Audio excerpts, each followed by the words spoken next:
இறைவன் மிகப்பெரியவன். பெண் உரிமைக்காக, பெண்களுடைய உணர்வுக்காக உலகத்திலேயே கொடுக்கப்பட்ட ஆகப்பெரிய மார்க்கம் இஸ்லாம் மட்டும்தான். அந்த மட்டும்ங்கிறத நான் அண்டர்லைன் பண்ணி சொல்லிக்க விரும்புகிறேன். ஏன்னா நபிகள் நாயம் ஸல்லல்லாஹு அலைஹி வஸல்லம் அவர்கள் நாம் உயிரினும் மேலாக நேசிக்கும் நம் உத்தம நபி நமக்கு சொல்லிக் கொடுத்தாங்க, பெண்கள் கண்ணாடி குடுவையை போன்றவர்கள். அவங்களோட உணர்வு ரொம்ப மென்மையானது.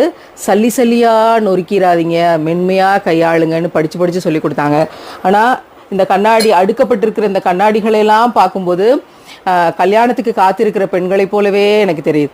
அழகழகா பார்த்து சரியான டிசைனோட எப்படி இருக்குது. ஆனால் இந்த மூடி இருக்குது பார்த்தீங்களா, இந்த மூடி சரியாக அந்த ஜாடிக்கு அமையலைன்னா வாழ்க்கை அவ்வளவுதான். இது சிரிச்சுக்கிட்டே சொன்னாலும் கூட அதுக்கு பின்னாடி எவ்வளோ வலி இருக்குது, எத்தனையோ லட்சக்கணக்கான பெண்களோட வலி இருக்குது. எனவே இஸ்லாம் சொன்னது இது கண்ணியமிக்க அல்லாஹ்வின் நல்லடியார்கள் ஆண்களுக்கு நாங்கள் பதிவு செய்கிறோம். உங்கள் வீட்டில் இருக்கிற பெண்களை கண்ணியப்படுத்துங்கள், உங்கள் வீட்டில் இருக்கக்கூடிய உங்கள் மனைவியை கண்ணியப்படுத்துங்க, உங்கள் வீட்டில் இருக்கக்கூடிய உங்கள் மகளை கண்ணியப்படுத்துங்க, உங்கள் வீட்டில் இருக்க உங்கள் பாட்டியை கண்ணியப்படுத்துங்க, உங்கள் வீட்டில் இருக்க உங்கள் பெண்களை கண்ணியப்படுத்துங்க. ரொம்ப நேசித்து மென்மையாக அன்பாக பாசமாக பார்த்துக்கிறங்க. ஒரு வாய் தினமும் அவங்களுக்கு ஊட்டி விடுங்க.